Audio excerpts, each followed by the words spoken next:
"Mr. Castellano, don't sign those papers." Rosa Martinez burst through the mahogany doors of Bob's corner office, her heels clicking against marble floors like gunshots. The morning sun cast long shadows across the bankruptcy documents spread before the once-feared Mafia boss. Bob looked up from his oak desk, his steel-grey eyes reflecting years of power that had crumbled in mere months. "Rosa, I told you, no interruptions. This nightmare ends today." His weathered hands trembled slightly as he reached for the Mont Blanc pen that would seal his financial death warrant. "Vincent's been stealing from you." The words exploded from Rosa's lips, her chest rising and falling rapidly. She clutched a manila folder against her emerald dress, her dark hair disheveled from running up 12 flights of stairs. "I found the offshore accounts, the dummy corporations, everything." The pen froze mid-air. Outside, New York's December wind howled against floor-to-ceiling windows, matching the storm building in Bob's expression. "What did you just say?" Before I continue with this intense moment, let me ask you to hit that subscribe button if you're enjoying this story of betrayal and unexpected romance. Drop a comment below telling me where you're watching from. I love hearing from listeners around the world. And don't forget to give this video a thumbs up if you want to see how Bob and Rosa's dangerous love story unfolds. Now back to that life-changing moment. Rosa stepped closer, her voice dropping to a whisper that carried the weight of empire-shattering secrets. "Your business partner, Vincent Torino, he's been systematically draining your accounts for 2 years. Every deal that went south, every investment that failed, he orchestrated it all." She slid the folder across his desk. Wire transfers to Cayman Islands, shell companies in Switzerland, forged signatures on million-dollar transactions. Bob's face transformed from defeated resignation to the cold calculation that had once made him the most feared man in Manhattan's underground. His fingers spread across the evidence like a predator studying prey. "Son of a bitch played me for a fool." His voice carried the deadly calm of a hurricane's eye. "There's more," Rosa continued, her hand shaking as she pointed to specific documents. "He's been using your legitimate businesses as fronts for drug trafficking. The FBI has been building a case. Vincent's been feeding them information to keep himself clean while setting you up as the fall guy." The implications crashed over Bob like a tidal wave. Not only had he been robbed blind, but he was being framed for crimes that would put him away for life. "How did you find this?" "I've been tracking discrepancies for months. Yesterday I followed a paper trail through your accounting system and discovered Vincent's been using a secondary set of books." Rosa's eyes blazed with righteous fury. "He stole $47 million, Bob. You're not broke. You're being robbed." Bob stood slowly, his 6-foot frame casting a shadow across the bankruptcy papers. At 42, he still commanded presence despite months of believing himself a failure. "Vincent knows you found this." Rosa's face paled. I accessed his private server last night. If he checks the logs, then you're a dead woman." Bob's declaration hung in the air like a sword.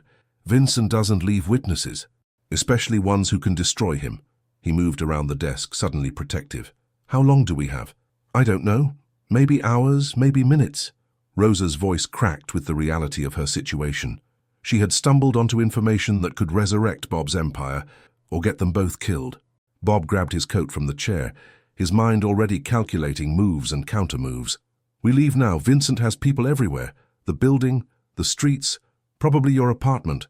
He looked at Rosa with new eyes, seeing not just his efficient secretary, but a woman who had risked everything to save him. "Where can we go?" Rosa asked, her practical nature overriding panic. "I know a place, somewhere Vincent would never think to look." Bob's hand briefly touched Rosa's shoulder, a gesture of protection that sent unexpected electricity through both of them. "But first, we need to secure this evidence and figure out exactly how deep his betrayal goes." As they gathered the crucial documents, Rosa caught Bob's reflection in the window. No longer the broken man about to sign away his life, but the calculating leader who had built an empire from nothing. Something had shifted between them in these revelations, a bond forged in shared danger and mutual salvation. The phone on Bob's desk rang, its shrill tone cutting through the tension. They both froze, staring at it like a loaded weapon. "It's too early for normal business calls," Rosa whispered. Bob's jaw tightened. "Vincent's testing whether I'm still here." He grabbed Rosa's hand, his touch sending an unexpected jolt through her. Time to disappear. 20 minutes later, Bob guided his black Mercedes through Manhattan's labyrinth of side streets, constantly checking mirrors for signs of pursuit. Rosa clutched the evidence folder like a lifeline, her heart hammering against her ribs. "There's a safe house in Queens," Bob explained, his voice tight with concentration. "An old property from my early days. Vincent doesn't know about it." He glanced at Rosa's pale face. "You did the right thing. Took guts to walk into that office this morning. I couldn't watch you destroy yourself over lies." Rosa's words carried more emotion than she intended. During her 3 years as Bob's secretary, she'd developed feelings she'd never dared acknowledge. Seeing him broken and defeated had torn at her heart. "Vincent played me perfectly," Bob admitted, navigating through Queen's traffic. "Made every failure look like my bad decisions while he drained my accounts." His knuckles whitened on the steering wheel. "I should have seen it. He's a master manipulator. The forged signatures alone, I almost missed them. He must have practiced your handwriting for months." Rosa opened the folder, pointing to specific documents. "Look at these transaction dates. Every time you were out of town handling family business in Chicago or Vegas, major transfers occurred." Bob pulled into a narrow alley behind a row of weathered brownstones. "He knew my schedule better than I did." The car stopped before a nondescript building with boarded windows. Perfect timing for a snake. Inside the safe house, dust particles danced in weak sunlight filtering through dirty windows. The space was spartanly furnished, a sofa, basic kitchen, single bedroom, but felt secure with its reinforced doors and security system. "We need to contact my accountant, Marcus Sullivan," Bob said, spreading Rosa's evidence across a folding table. "If Vincent's been manipulating books, Marcus might have records that prove it." He paused, studying Rosa's profile as she organized documents. "Why did you risk everything to save me?" The question hung between them like a bridge waiting to be crossed. Rosa's hands stilled on the papers, her cheeks flushing. "Because I believe in the man you really are, not the monster everyone says you used to be." Bob's expression softened. 3 years ago, he'd hired Rosa based purely on her qualifications. Harvard MBA, impeccable references, cold efficiency. He'd never expected to care about her opinion of him. "You've seen me at my worst these past months. Most people would have found new jobs. Most people don't see you feed stray cats behind the building or anonymously pay for your doorman's daughter's surgery." Rosa met his gaze directly. "Vincent might have stolen your money, but he can't steal who you really are." The observation hit Bob like a physical blow. In his darkest hours, Rosa had been watching, cataloguing his humanity, even as he'd lost sight of it himself. "I didn't know you noticed. I notice everything about you." The admission slipped out before Rosa could stop it. Vulnerability replacing her professional mask. Bob stepped closer, drawn by her honesty. "Rosa." Her phone buzzed with a text message. Rosa glanced at it and went rigid. "It's from Vincent's office. He wants to see me in an hour for an urgent personnel matter." Her voice shook. "He knows." "Then we're out of time." Bob's protective instincts flared. "I won't let him hurt you." "This isn't your fight," Rosa protested, though her eyes betrayed her desire for his protection. "You made it my fight when you saved my life this morning." Bob's voice carried absolute conviction. "Vincent wants to play games? Let's play." He pulled out his phone, scrolling through contacts. "But first, we need allies. Who can you trust if Vincent's compromised your organization?" "My cousin Tony in Boston. He's been running clean operations for years, never worked with Vincent." Bob dialed quickly. "Tony's got resources and no love for traitors." As Bob explained their situation to his cousin, Rosa watched his transformation with fascination. The defeated man from this morning had evolved into the strategic leader who'd once controlled half of New York's underground economy. She was witnessing the resurrection of Bob Castellano. "Tony's sending a team," Bob announced, ending the call. "They'll be here by tonight with tech support and security." He turned to Rosa with new intensity. "But I need to know exactly how far you're willing to go to take Vincent down." "What do you mean?" "This isn't just about proving theft anymore. Vincent's turned this into a war." Bob's eyes hardened. "To win, we'll need to outmaneuver a man who's been planning your death since the moment you opened that server." Rosa squared her shoulders, her fear transforming into determination. "Then we better make sure he loses." Bob found himself smiling for the first time in months. Vincent had unknowingly given him the greatest gift, a reason to fight back and a woman worth protecting. Damdu 1. 3. By evening, the safe house had transformed into a war room. Tony's tech specialist, a sharp-eyed woman named Carmen, had established secure communications, while Rosa and Bob pored over financial records spread across every available surface. "Vincent's operation is sophisticated," Carmen reported, her fingers flying over multiple keyboards. "He's been rerouting money through 17 shell companies across 6 countries. This isn't amateur hour. He's had professional help." Bob studied the network diagram Carmen had created. "The question is whether he's working alone or if this goes deeper." His hand absently touched Rosa's shoulder as she leaned over bank statements, both of them growing comfortable with their proximity. "Here," Rosa pointed to a series of transfers.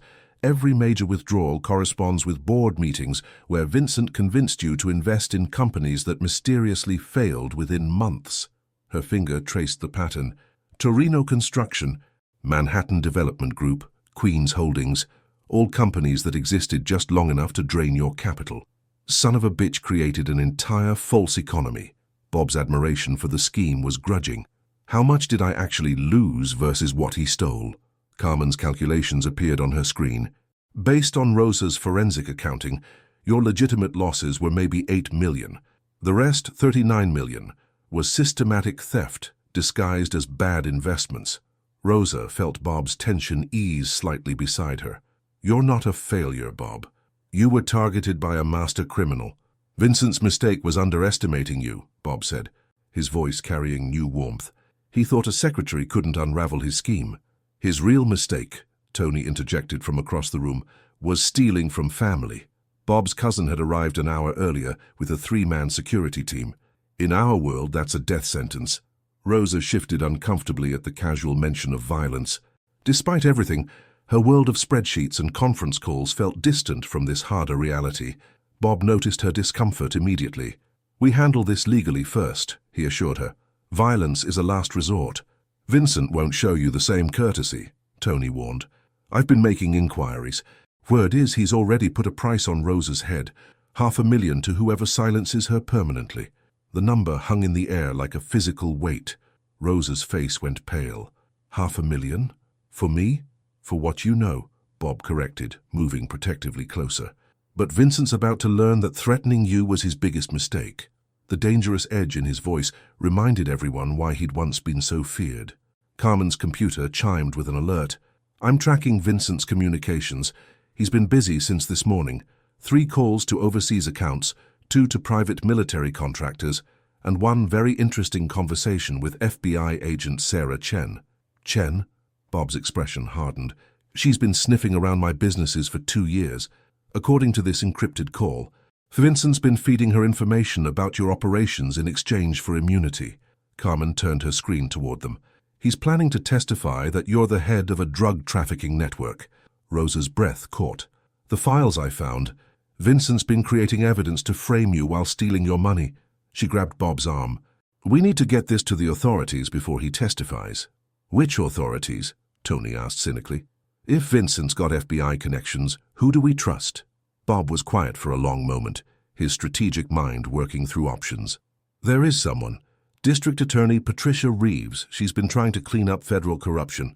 She'd be interested in a case involving FBI collusion." "Can you reach her?" Rosa asked. "Not directly, but I know someone who can." Bob pulled out his phone. "Marcus Sullivan, my accountant. His sister works in the DA's office." He dialed quickly. "Marcus, Bob Castellano, I need an emergency meeting with Patricia Reeves. Yes, it's life or death." While Bob negotiated their legal approach, Rosa found herself studying his profile in the lamplight. This morning he'd been broken, ready to surrender everything. Tonight he was orchestrating a complex counterattack with the precision of a chess master. She'd always found his intelligence attractive, but seeing him fight for their survival awakened something deeper. "Meeting set for tomorrow morning," Bob announced. Marcus convinced his sister to arrange a secret conference with DA Reeves. He looked at Rosa with new respect. "Your evidence could bring down Vincent and expose FBI corruption." "What about tonight?" Rosa asked. "Vincent knows I missed his meeting. He'll be looking for us." Tony gestured to his security team. "We've got the building covered. Motion sensors, armed perimeter, escape routes planned." He paused meaningfully. "But Bob, if Vincent's as desperate as we think, he might try something dramatic." "Like what?" Rosa asked, though she dreaded the answer. "Explosion, fire, something that eliminates evidence and witnesses simultaneously," Tony explained matter-of-factly. Bob stood abruptly, his decision made. Then we don't wait for tomorrow. Tonight we take the fight to Vincent. He turned to Rosa. But first I need you somewhere absolutely safe. I'm not hiding while you risk your life, Rosa said firmly. We're in this together. The determination in her voice stirred something powerful in Bob's chest. Admiration, protectiveness, and deeper feelings he hadn't allowed himself to acknowledge. 4. Together means you follow my lead, Bob said, his tone leaving no room for argument. Vincent's playing for keeps now. One wrong move and we're both dead. He moved closer to Rosa, his presence both commanding and protective. Rosa bristled at his authoritative tone, despite understanding its necessity. I'm not some helpless civilian, Bob. I uncovered this entire conspiracy while Vincent thought he was manipulating a naive secretary. Her chin lifted defiantly. I can handle myself. Can you handle a bullet to the head? Tony interjected bluntly. Because that's what Vincent's offering for your permanent silence. The harsh reality sobered Rosa, but she refused to back down. What's your plan? Bob spread building blueprints across the table. Vincent's Manhattan office complex. Vincent keeps his real records in a private safe, 7th floor. If we can access it tonight while he's at the mayor's charity gala, we get evidence that proves everything. Breaking and entering? Rosa's legal training kicked in. That compromises any evidence we find. It won't hold up in court. It doesn't have to hold up in court, Bob explained patiently. It just needs to expose Vincent's operation enough that the DA can build a legitimate case. His finger traced entry points on the blueprint. Sometimes you have to break rules to serve justice.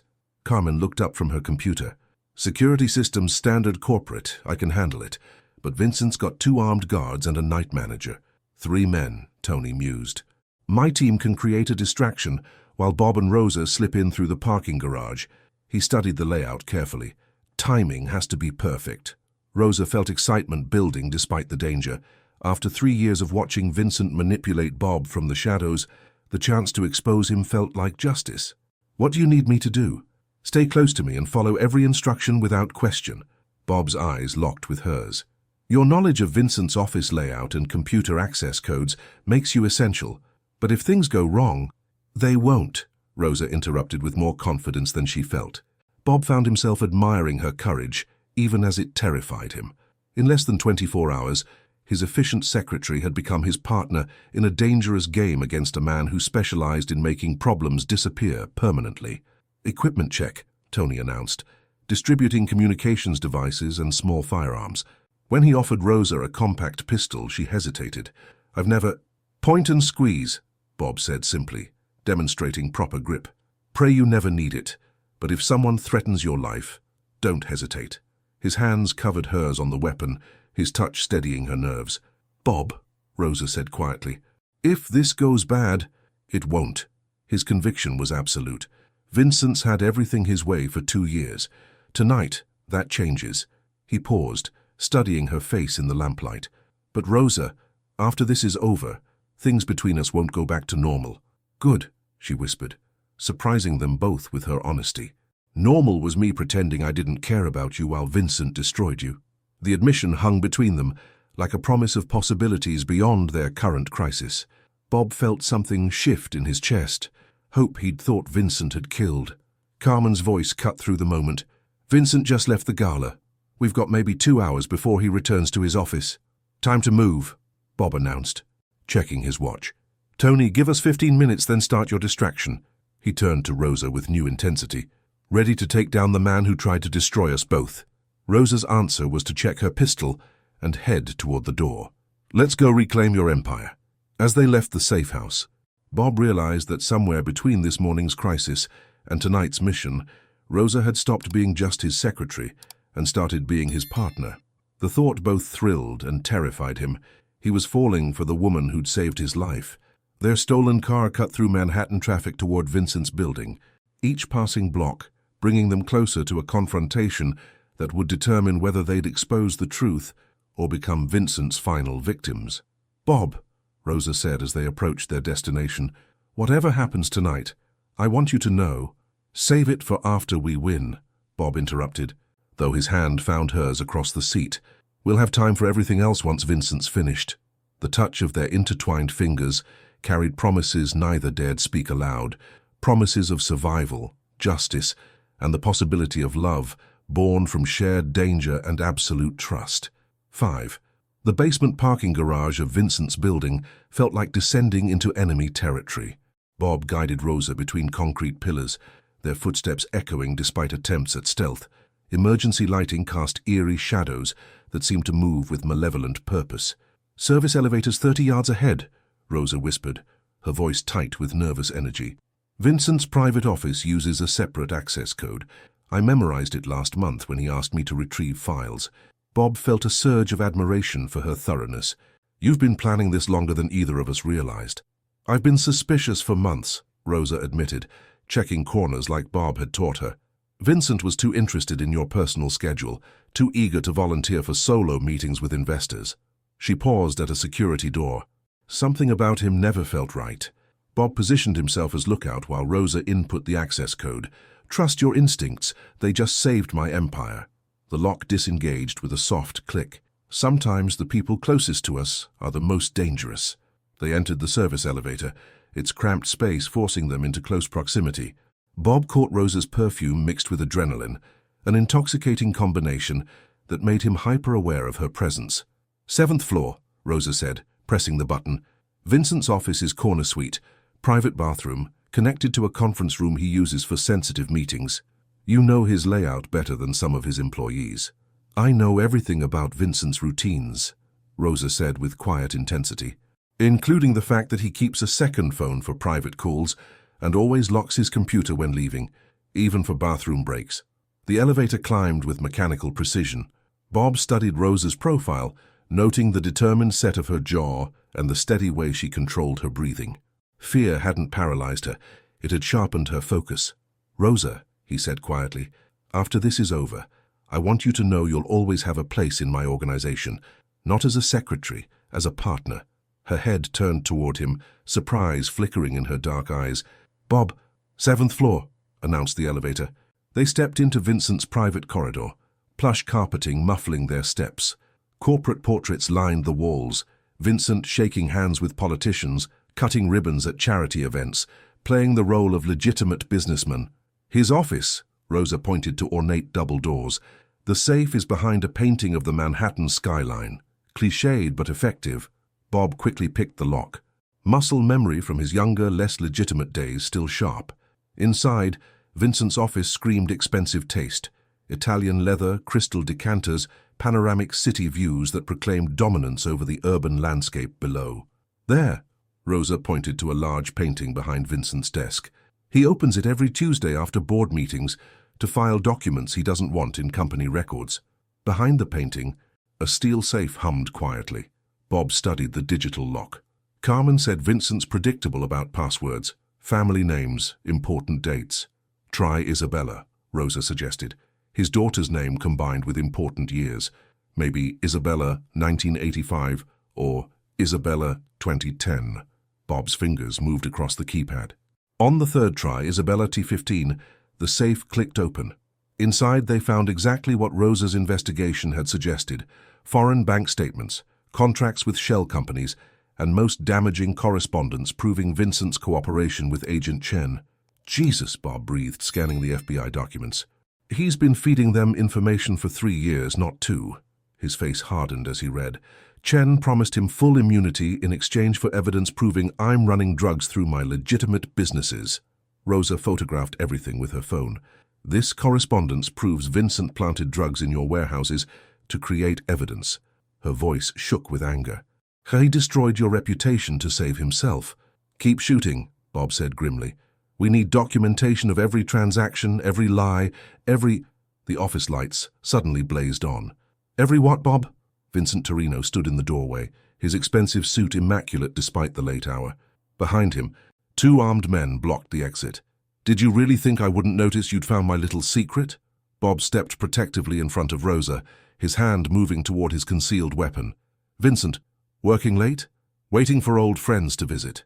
Vincent's smile held no warmth. "My security system sent alerts the moment you entered the building. Did you think I'd leave my real evidence unprotected?" Rosa's mind raced as she clutched the phone containing photographic proof of Vincent's crimes. "Bob didn't steal from himself, Vincent. You destroyed him systematically." "Smart girl," Vincent acknowledged. Too smart for her own good. He nodded to his men. Kill them both. Make it look like a murder-suicide. Tragic end to a love affair between a disgraced businessman and his loyal secretary. Bob's gun cleared its holster in one fluid motion, years of dangerous living keeping his reflexes sharp. I don't think so. Vincent laughed coldly. 2 against 3. In my building with my security. You always were better at intimidation than mathematics, Bob. Actually, came Tony's voice through Bob's earpiece, it's more like 8 against 3. The lights went out. 6. In the sudden darkness, chaos erupted like a storm breaking. Muzzle flashes lit Vincent's office in deadly strobe effects as Tony's team moved through the building with military precision. Bob dove behind Vincent's massive desk, pulling Rosa with him as bullets shattered expensive windows. Stay down, Bob commanded, his voice steady despite the gunfire. Rosa pressed against his side, her body trembling, but her grip on the evidence photos never wavering. Through their earpieces, Tony's voice coordinated the assault. Building secured, 2 hostiles down, Vincent's running for the stairwell, Tony reported. Bob, he's heading for the roof, probably has an extraction plan. Bob helped Rosa to her feet as emergency lighting kicked in, casting eerie red shadows across the destroyed office. We need to stop him before he disappears forever. He checked his weapon quickly. Vincent knows too many secrets to let him escape. I'm coming with you, Rosa insisted, ignoring Bob's protective instincts. Absolutely not. This ends with Vincent and me. This started with Vincent stealing from both of us, Rosa interrupted firmly.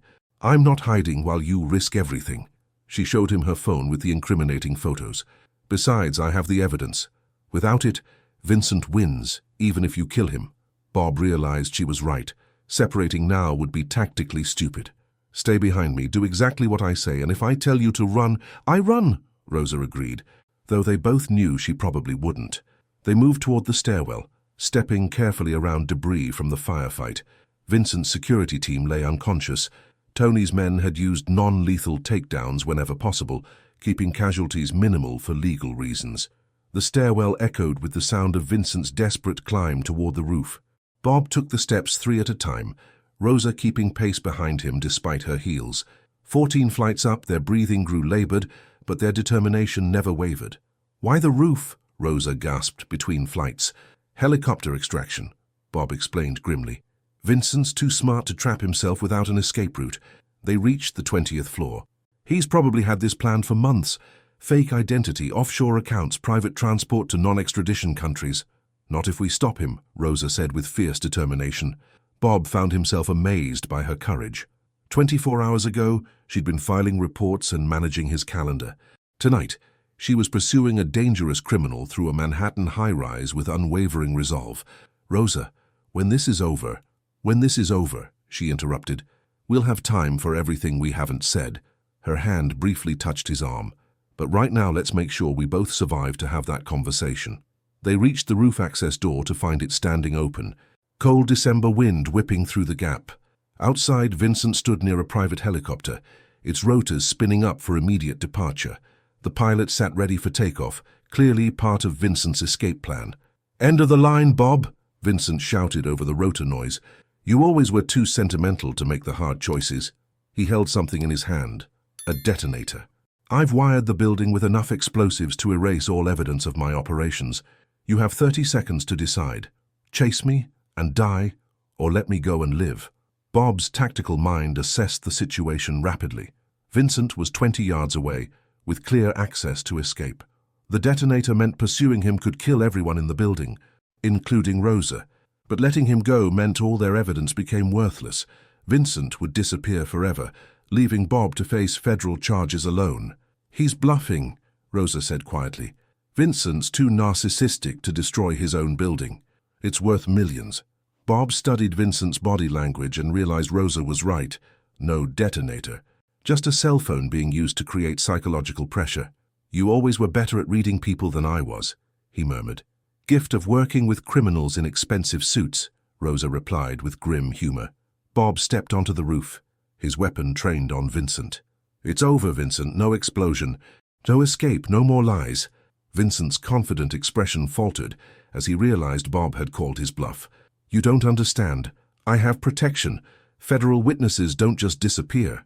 They do when they're exposed as criminal conspirators, Rosa said, stepping up beside Bob with her phone displaying Vincent's incriminating documents. "We have everything, Vincent. Bank records, FBI correspondence, drug planting evidence, all of it." Vincent's face transformed from confident to desperate. "You have copies. I can claim forgery. Discredit you both." The helicopter pilot suddenly cut power and raised his hands in surrender as Tony and his team emerged from the stairwell. Weapons drawn, Vincent found himself surrounded with nowhere to run. "Vincent Torino," Bob said with cold satisfaction, "you're under citizen's arrest for theft, conspiracy, and attempted murder." As Tony's men secured Vincent, Bob turned to Rosa with new respect. "How did you know he was bluffing about the explosives?" "Because," Rosa said with a tired smile, "I've been studying Vincent for 3 years. He never destroys anything valuable, he just steals it." Vatus 7. The next morning brought a different kind of chaos. Controlled, legal, and infinitely more satisfying. District Attorney Patricia Reeves sat across from Bob and Rosa in her downtown office, studying the evidence with the intense focus of a prosecutor who smelled career-making corruption.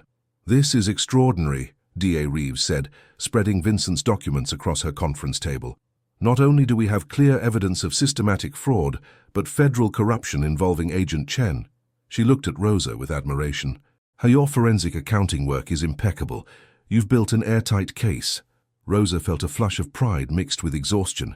Vincent thought he was too clever to get caught by a secretary with a spreadsheet addiction. "His arrogance was our advantage," Bob added, his hand resting casually on Rosa's shoulder in a gesture that had become natural over their intense hours together. Vincent never considered that the person processing his legitimate paperwork might notice patterns in his criminal activities. DA Reeves nodded approvingly. "Between your evidence and Vincent's confession last night, apparently he couldn't stop talking once we arrested him, we have enough to prosecute a dozen federal crimes." She paused meaningfully. "Of course, we'll need your full cooperation as witnesses." "Whatever you need," Bob assured her. "Vincent destroyed 2 years of my life. I want him to face justice for every stolen dollar and every lie he told." "There is one complication," DA Reeves continued carefully. "Agent Chen's involvement means this case will trigger a federal investigation into FBI corruption. You'll both be under federal protection until the case concludes, probably 6 to 8 months. Rosa and Bob exchanged glances. 6 months of protection meant 6 months together, away from their normal routines and professional boundaries. The prospect was both thrilling and terrifying. "What kind of protection?" Rosa asked. "Safe house, new identities, relocation to a secure area outside New York." DA Reeves smiled slightly. "I understand you two have grown close during this crisis. The protection program can accommodate couples if you're willing to maintain the arrangement." The question hung in the air like a bridge between their old lives and an uncertain future. Bob and Rosa had become partners in crisis, but could that partnership survive normal life? "We'll need to discuss it," Bob said diplomatically, though his eyes never left Rosa's face. After leaving the DA's office, they walked through Manhattan's winter streets in contemplative silence. Their relationship had evolved rapidly under extreme pressure, shared danger, absolute trust, life or death decisions made in perfect synchronization. But now, facing months of protection together, they had to confront feelings that had been building beneath the surface. "Bob," Rosa said finally, stopping near Central Park, "what happens to us when this is over?" He turned to face her fully, studying the woman who had saved his empire and possibly his soul. "That depends on what you want to happen." "I want honesty," Rosa replied. "Not crisis-driven adrenaline or gratitude disguised as affection. Real honesty about what this is between us." Bob was quiet for a long moment, watching ice skaters glide across the park's frozen pond. 3 years ago, I hired you because you were qualified and professional. I never expected to care about your opinion or worry about your safety." He met her eyes directly. "Vincent didn't just steal my money, Rosa. He stole 2 years I could have spent getting to know the remarkable woman who was right in front of me." Rosa felt her heart accelerate at his words. "You're saying this isn't just shared trauma?" "I'm saying," Bob replied, stepping closer, "that you're the most intelligent, brave, and beautiful woman I've ever known. Crisis didn't create my feelings. It just forced me to admit them." The confession settled between them like a promise. Rosa had wondered if Bob's protectiveness stemmed from genuine affection or just responsibility for dragging her into his dangerous world. "I've been attracted to you since my first week," Rosa admitted with characteristic directness, But you were my boss, and I thought you saw me as just another employee. She smiled ruefully. Apparently, we're both terrible at recognizing obvious things. Bob laughed, a sound Rosa hadn't heard in months. Vincent might have done us one favor. He forced us to be honest about everything else. So what do we tell D.A. Reeves? Rosa asked. We tell her, Bob said, taking Rosa's hand, that we're willing to spend 6 months in protection together. Not as boss and employee, not as partners in crisis, but as two people exploring what they mean to each other without bullets flying overhead. Rosa's smile was radiant. I'd like that. Though I should warn you, without spreadsheets to organize and conspiracies to unravel, I might be boring. Impossible, Bob replied, pulling her closer. Besides, I'm thinking of starting a new business. Something completely legitimate this time. I might need a partner with a talent for finding hidden financial patterns. Castellano and Martinez Consulting, Rosa suggested playfully. I like the sound of that, Bob said, leaning down to kiss her for the first time. 6 weeks into federal protection, Bob and Rosa had settled into a rhythm of domesticity that felt both foreign and perfectly natural. Their safe house overlooked a small lake in upstate New York, providing the isolation federal marshals required and the peace both of them desperately needed. Vincent's plea hearing is next Tuesday, Rosa announced, reading updates on her secure laptop. D.A. Reeves thinks he'll accept 25 years rather than risk trial and potential life sentence. She looked up from the screen. Agent Chen's already agreed to testify against him for a reduced sentence. Bob nodded from the kitchen, where he was attempting to master Rosa's grandmother's recipe for enchiladas, a domestic skill he'd never imagined needing. Good. The faster Vincent's locked away, the sooner we can get back to building something positive. Their relationship had evolved dramatically during weeks of protection. Away from crisis pressures and professional boundaries, they'd discovered compatibility that went far deeper than shared danger. Bob's strategic intelligence complemented Rosa's analytical precision. Her compassion balanced his harder edges. They functioned as a team even in simple daily routines. How's the business plan coming? Rosa asked, moving to help him with the increasingly complex cooking process. Better than my cooking, Bob admitted ruefully. I've identified 3 potential clients for security consulting, all legitimate businesses looking to protect against corporate fraud. He paused, watching Rosa efficiently rescue his culinary disaster. Amazing how much I learned about security by having it compromised.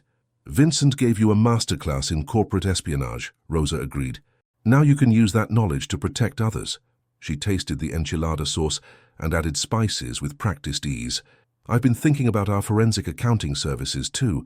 There's huge demand for fraud detection in mid-sized companies. Bob marveled at how naturally they'd begun planning a shared future. Rosa, can I ask you something personal? Everything's personal now, she replied with a smile. What's on your mind? Do you ever regret walking into my office that morning? Your life was stable, predictable. Now you're in witness protection, planning to start a business with your former boss who has a complicated past. Rosa set down her spoon and turned to face him fully. Bob, before that morning I was slowly dying of boredom and unspoken feelings. I had a good job, a nice apartment, and absolutely no passion for anything. She moved closer to him. You gave me the chance to use my skills for something that mattered, and the courage to take risks I never would have considered. Even though those risks nearly got you killed? Especially because those risks nearly got me killed, Rosa said firmly. I spent 3 years playing it safe, hiding my feelings, accepting that my life was pleasant but empty. Vincent's betrayal forced me to choose between safety and truth. She reached up to touch his face. I chose truth, and it led me to you. Bob caught her hand against his cheek. I chose revenge, and it led me to love. The admission surprised them both with its simplicity and power. They'd been circling around the word for weeks, but this was the first time either had said it directly. Love, Rosa repeated softly, testing the word. When did you know? When you insisted on coming with me to Vincent's office despite the danger, Bob replied without hesitation. That's when I realized you weren't just helping me. You were choosing to stand with me regardless of consequences. He paused, studying her face. When did you know? When you called Vincent's bluff about the explosives, because you trusted my judgment more than your own instincts, Rosa said. That's when I knew you saw me as an equal partner, not someone to protect or manage. Their confessions created a new intimacy that had nothing to do with shared danger and everything to do with mutual respect and genuine affection.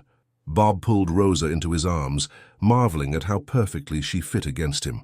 "Rosa Martinez," he said quietly, "when this protection period ends, will you marry me?"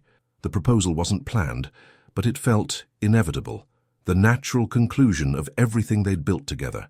Rosa's eyes widened, then filled with tears of joy. "Yes," she whispered, then louder, "Yes, absolutely yes," she laughed through her tears. "Though I should point out you're proposing while covered in enchilada sauce." "Best proposal ever made," Bob declared, spinning her around the small kitchen. "We'll have to tell our kids about the day Daddy proposed, while Mommy saved dinner from complete disaster." "Kids?" Rosa asked with a raised eyebrow. "Eventually," Bob said, suddenly uncertain. "If you want—" "Two," Rosa interrupted decisively.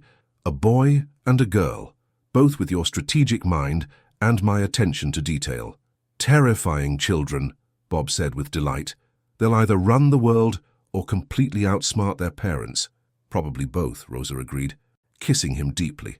Outside their safe house, federal marshals maintained their vigilant watch, but inside, two people who'd found love through betrayal and danger began planning a future built on trust, partnership, and the kind of love that grows stronger under pressure.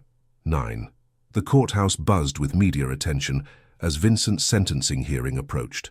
Bob and Rosa sat in the witness section, their fingers intertwined, watching federal prosecutors present the final evidence against the man who had nearly destroyed them both. The defendant systematically embezzled $47 million while simultaneously framing his business partner for federal crimes, the prosecutor announced to packed courtroom. Vincent Torino's actions represent the worst kind of betrayal, criminal conspiracy disguised as friendship. Bob felt Rosa squeeze his hand as Vincent was led in wearing prison orange, his expensive suits replaced by institutional clothing that stripped away any pretense of respectability. The man who had once commanded board meetings with smooth confidence now looked diminished and desperate. "Mr. Castellano," the prosecutor called, "please tell the court how the defendant's actions affected your business and personal life." Bob stood, feeling the weight of months of preparation for this moment. "Vincent Torino didn't just steal money. He stole 2 years of my life. He made me question my judgment, my abilities, even my sanity." Bob's voice carried controlled emotion. "I was ready to declare bankruptcy and give up everything I'd built, because I believed his lies about my failures. Without Miss Martinez's investigation, what would have happened? I would have signed papers that morning giving Vincent control of my remaining assets," Bob admitted. "He would have completed his theft while I took responsibility for his crimes." Bob looked directly at Vincent. "He counted on my trust, and he used it to destroy me." Rosa's testimony was even more damning. Her forensic analysis laid out Vincent's scheme with mathematical precision, showing the jury exactly how millions had been diverted through shell companies while legitimate businesses were systematically sabotaged. "Vincent Torino created an entire false reality," Rosa explained, displaying financial charts. "He convinced Mr. Castellano that every business failure was due to poor decisions, when actually Vincent was orchestrating those failures to cover his theft." "Miss Martinez," the defense attorney interrupted, "isn't it true you were romantically involved with Mr. Castellano during this investigation?" "I became romantically involved with Mr. Castellano after discovering the truth about Vincent's crimes," Rosa replied clearly. "My feelings for Bob developed because I saw his character under extreme pressure, his honesty, his courage, his determination to do the right thing despite personal cost." The defense attorney pressed harder. "But your romantic relationship gives you motive to fabricate evidence." "My evidence is mathematical," Rosa interrupted firmly. "Numbers don't lie because of personal feelings. Every transaction I documented can be independently verified." She turned to address the jury directly. "Vincent's betrayal was systematic, calculated and designed to destroy an innocent man. That's not romantic fiction. That's forensic accounting."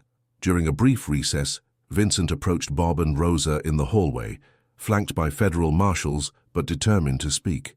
"You don't understand," Vincent said desperately. "I never meant for it to go this far. It started as borrowing. I planned to pay everything back." $47 million was borrowing, Rosa asked incredulously. "I had gambling debts, business problems. I needed quick cash and planned to return it before anyone noticed." Vincent continued, his desperation palpable.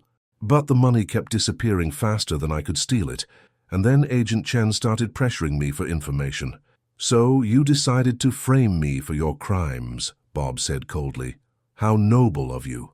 I panicked, Vincent snapped, his composure cracking. You were supposed to take the plea deal Chen offered. Minimal jail time, and I could have eventually paid back most of the money. Rosa stared at him in amazement. You actually believe that justifies everything you did? I saved your life by not having you killed immediately, Vincent shot back. I could have eliminated both of you months ago. And there's the real Vincent, Bob observed, threatening murder while claiming to be the victim. Federal marshals led Vincent away, as his attorney whispered urgent instructions about staying quiet. Bob and Rosa watched him go, feeling a mixture of satisfaction and pity for the man who had traded friendship for greed. Do you feel sorry for him? Rosa asked quietly. I feel sorry for who he used to be, Bob replied thoughtfully. The Vincent I knew 5 years ago wouldn't have stolen from a friend. Greed changed him into someone unrecognizable. Money reveals character. It doesn't create it, Rosa said firmly. Vincent always had the capacity for this betrayal. Circumstances just gave him permission to embrace it. That afternoon, the judge sentenced Vincent to 28 years in federal prison with no possibility of parole for 15 years. Agent Chen received 5 years for corruption and would lose her federal pension. The conspiracy that had nearly destroyed Bob's life was officially over. Outside the courthouse, Bob and Rosa faced a crowd of reporters, eager for statements about the case. Bob kept his remarks brief and focused on justice being served, but privately, they both felt the weight of closure, the end of a nightmare that had transformed their lives in unexpected ways. It's really over, Rosa said as they walked away from the media circus. No, Bob corrected, pulling her close. It's really beginning. 3 months later, Castellano and Martinez Consulting opened its doors in a Manhattan office building, offering forensic accounting and corporate security services to businesses throughout the tri-state area. Their first client was a small manufacturing company concerned about accounting irregularities, exactly the kind of case that played to both their strengths. Daritsumaansa 10. 1 year after Vincent's sentencing, Bob and Rosa stood in the penthouse offices of their thriving consulting firm, reviewing a case that would prove their partnership had evolved far beyond their traumatic origins. The Meridian Corporation had approached them about suspected embezzlement, and Rosa's initial analysis had uncovered something far more sophisticated than simple theft. It's not just embezzlement, Rosa announced, spreading financial documents across their conference table. Someone's been systematically shorting Meridian stock while creating artificial losses in their quarterly reports. Bob studied the pattern with appreciation for its complexity. Inside trading combined with market manipulation, brilliant and completely illegal. He looked at Rosa with pride. 6 months ago, you might have missed the connection to stock trading. 6 months ago, I was still thinking like a secretary instead of a business owner, Rosa replied with confidence. Now I see the bigger picture, how financial crimes connect to broader markets. Their relationship had matured along with their professional skills. Bob's protective instincts had evolved into genuine partnership, while Rosa's analytical capabilities had expanded beyond pure accounting into strategic business thinking. They complemented each other perfectly in both professional and personal contexts. Who's our contact at Meridian? Bob asked, reviewing client files. Sarah Chen, the new CFO, Rosa replied, then paused as they both registered the significance of the name. Different Sarah Chen, obviously. This one has spotless credentials and specifically requested our services because of our experience with corporate fraud. Funny how Vincent's betrayal became our best marketing tool, Bob observed. Companies want fraud investigators who've actually experienced high-level deception. Their success had been remarkable and slightly surreal. The media attention from Vincent's case had generated so much business, they'd hired 3 additional investigators and moved to larger offices. Bob's reputation had transformed from disgraced businessman to fraud detection expert, while Rosa had become known as one of the city's most skilled forensic accountants. Bob, Rosa said carefully, there's something else about the Meridian case. The trading patterns, they're almost identical to what Vincent did to you, just more sophisticated. Bob's expression sharpened. Same methodology? Same general approach, but refined, Rosa explained, pulling up comparison charts. Vincent created false losses to hide theft. Whoever's manipulating Meridian is creating false losses to profit from stock price drops. then buying shares at artificially low prices before revealing improved earnings. Vincent 2.0, Bob muttered grimly. Someone studied his techniques and improved them. Rosa nodded. The question is whether this is coincidence or whether Vincent had partners we didn't know about. The implication hung between them like a threat. Vincent was imprisoned, but criminal networks didn't always die with their leaders. If Vincent had taught others his methods, their victory might have been less complete than they'd believed. We need to investigate this carefully, Bob decided. If Vincent had associates using his techniques, they represent a threat to every business in the city. Agreed. But Bob, if there's a connection to Vincent's network, investigating this could put us back in danger. Rosa's concern was practical rather than fearful. We've built something good here. Maybe we should turn this case over to federal investigators. Bob considered her words carefully. A year ago, he would have charged ahead without considering Rosa's safety or their shared future. Now, with their business thriving and their wedding planned for next month, he had more to lose and more reasons to be careful. What do you think we should do? He asked, valuing her judgment above his own instincts. I think we investigate carefully, document everything, and prepare to involve authorities at the first sign this connects to Vincent's network, Rosa replied. But I also think we're the most qualified people in the city to expose this kind of fraud. Bob smiled at her response, cautious but not fearful, analytical but decisive. One more case. Together? One more case, Rosa agreed. Though this time, we plan for every contingency and don't take unnecessary risks. As they began organizing their investigation of Meridian Corporation, both felt the familiar excitement of intellectual challenge combined with deeper satisfaction of working together. Their partnership had survived crisis, prospered during peace, and evolved into something stronger than either had imagined possible. Rosa, Bob said as they prepared to leave the office, do you ever miss the excitement of our first case? The adrenaline, the immediate danger? I miss feeling like we were fighting for survival, Rosa admitted thoughtfully, but I don't miss wondering if we'd live to see tomorrow. She moved closer to him. Now we're fighting to build something lasting. Different kind of excitement, but more meaningful. Bob pulled her into his arms, still amazed that the woman who'd saved his empire had become the center of his universe. 3 weeks until we're married.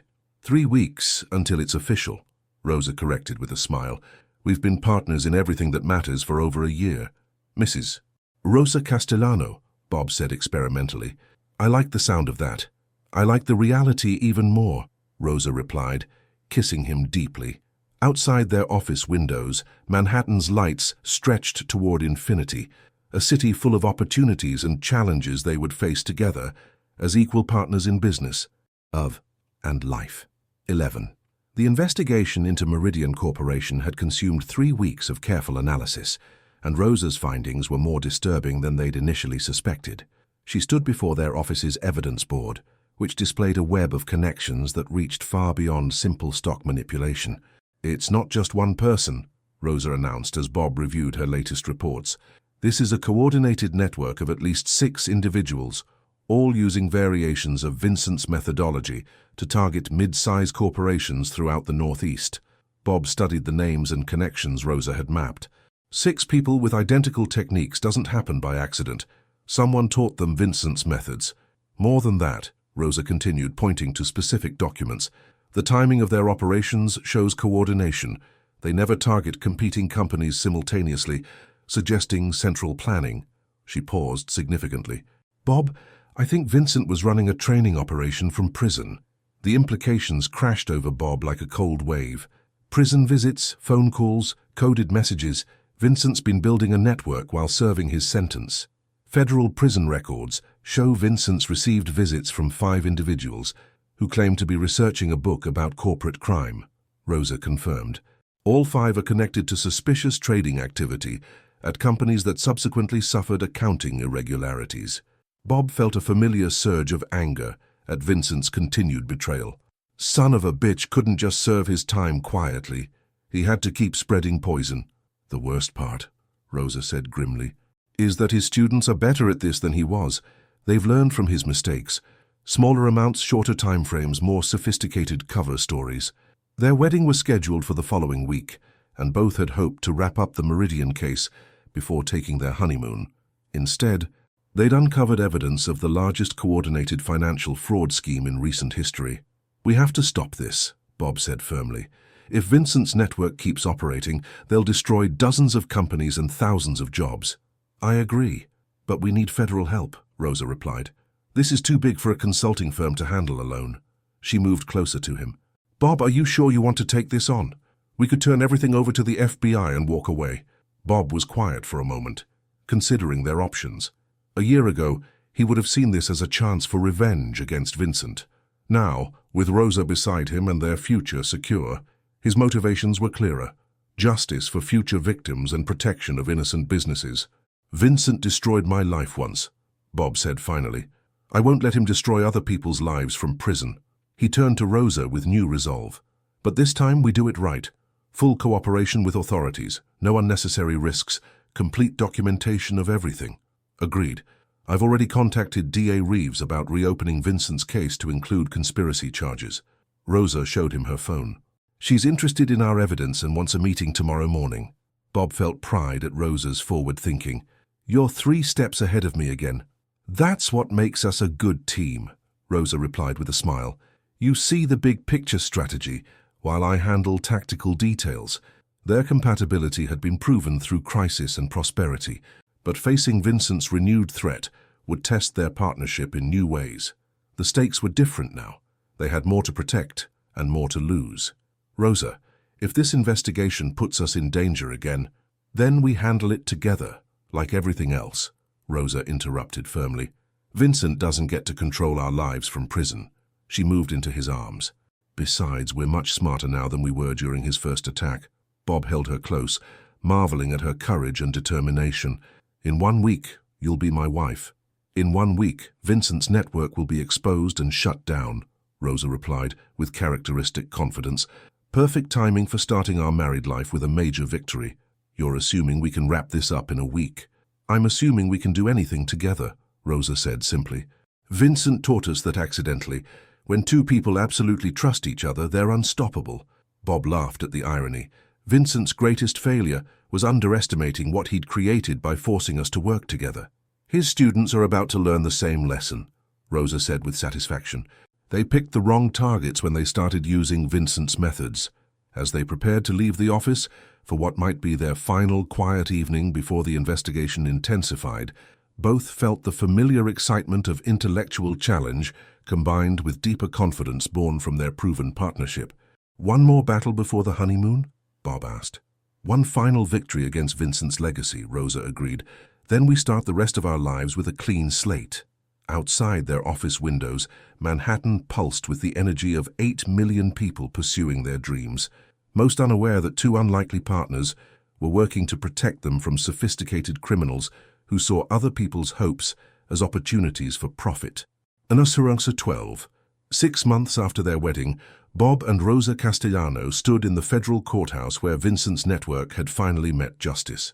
The coordinated investigation they'd initiated had resulted in 17 arrests, 43 indictments, and the recovery of over $200 million, stolen from companies across 6 states.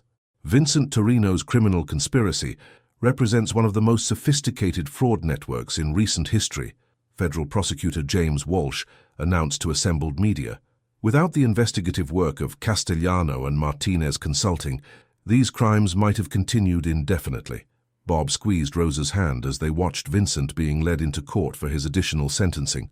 Prison had not been kind to him. His expensive suits were long gone, replaced by orange jumpsuit and the defeated posture of a man who'd seen his final schemes crumble. "Mr. Castellano, Mrs. Castellano," the prosecutor continued, "your willingness to pursue this investigation despite personal risk has saved countless businesses from financial ruin." Rosa felt a surge of satisfaction mixed with relief. The investigation had indeed been dangerous. Vincent's associates had made 2 attempts to intimidate them into abandoning the case, but this time they'd been prepared, working closely with federal agents and never putting themselves in unnecessary danger. "Vincent's going to receive an additional 20 years, Bob said quietly as they watched the proceedings. 48 years total. He'll never see freedom again." "Good," Rosa replied firmly. "He had every chance to serve his original sentence quietly, but he chose to keep destroying people's lives. She paused thoughtfully. Do you think we're done with him now? Really done? Bob considered the question carefully. Vincent's network was dismantled, his associates imprisoned or fled to countries without extradition treaties. Most importantly, the methodology that made his crimes possible had been exposed and documented, making similar schemes much harder to execute successfully. I think Vincent's finished, Bob said finally. Not because he's given up, but because we've made his techniques obsolete. He turned to Rosa with admiration. Your forensic analysis protocols are being adopted by accounting firms nationwide. You've changed how people detect financial fraud. We've changed it, Rosa corrected. Your strategic insights made my analysis complete. She smiled at their continued tendency to deflect individual credit. Amazing what we accomplished by learning to trust each other completely. Their business had exploded with success following the network investigation. Castellano and Associates now employed 12 investigators and had opened branch offices in Boston and Philadelphia. More importantly, they developed training programs that helped other companies detect fraud before it caused serious damage. Mrs. Castellano, came a voice behind them. Congratulations on the verdict. They turned to see DA Patricia Reeves approaching with a warm smile. Patricia, Rosa replied, thank you for believing in our evidence despite how complicated the conspiracy seemed. Thank you for pursuing it despite the danger, DA Reeves replied. I have a question for you both. Would you consider consulting on a federal task force for financial crimes? Your methods have proven incredibly effective. Bob and Rosa exchanged glances. The offer was prestigious and would expand their impact beyond individual cases to systemic improvements in fraud detection. What would that involve? Bob asked. Training federal agents, developing standardized investigation protocols, consulting on major cases, DA Reeves explained. Part-time commitment, but significant influence on national financial crime policy. We're interested, Rosa said immediately, then looked at Bob for confirmation. Assuming we can maintain our private practice. Absolutely. In fact, the task force work would enhance your business reputation. DA Reeves handed them official documents. Think it over and let me know. As they left the courthouse, Bob and Rosa felt the weight of their shared journey from that morning, when Vincent had nearly destroyed everything to this moment, when their partnership was changing how America fought financial crime. 2 years ago you were signing bankruptcy papers, Rosa observed as they walked through Manhattan's streets. Today we're being recruited by federal law enforcement. 2 years ago, you were a secretary who noticed irregularities, Bob replied. Today you're developing national protocols for fraud detection. He pulled her closer as they walked. We've come a long way from that morning when you burst into my office. Best decision I ever made, Rosa said with deep contentment. Saving you turned out to save me too. How so? I found my purpose, my partner, and my passion, all in one moment of courage, Rosa explained. Before that morning, I was just existing. Now I'm really living. Bob stopped walking and turned to face her fully. Rosa Castellano, you didn't just save my business, you saved my soul. Vincent took everything I thought mattered, but losing it all led me to you. He cupped her face gently. You're worth more than any empire I ever built. Good thing, Rosa replied with a laugh, because our empire is built on love instead of fear. As they continued toward their office, where case files and future clients waited for their attention, both marveled at how catastrophe had become blessing, betrayal had led to trust, and the worst day of Bob's life had become the first day of their shared journey. Vincent Torino had intended to destroy Bob Castellano completely. Instead, his greed and betrayal had created something neither Bob nor Rosa could have achieved alone, a partnership strong enough to change how America fights financial crime and a love deep enough to triumph over any challenge. The morning that began with potential bankruptcy had ultimately led to success beyond anything either had dreamed possible, proving that sometimes the greatest gifts come disguised as the worst disasters.